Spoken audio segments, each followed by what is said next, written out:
Imphal West District ki manung chanba kaisantong irong pukri mapal mera paibi ki secretary ni haipa Th.Sushila bo police na Phakhibagi Mayokta Wakat Meepham Chathakhre Wakat Meepham adu kaisantong irong pukri mapal mera paibi apun manupi marup thauda babo lekai nganabi thong mapal nupi lup amadi kwahati lapun mera paibi lup napun sinla kaisantong irong pukri mapal social club ta Chathakhre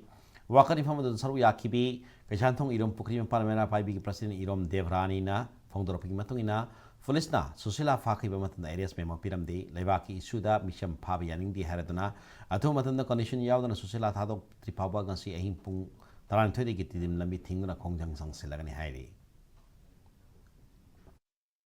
Manipur ki police team mamana mayumdagi kaukhatpebase yamna yaningde Manipur gi damakta ihau kaya da saruk yai haidana asumaina phabi bataragadi Manipur da leiba mayra paibi punamaksu akoi phabi police na misang mikhai na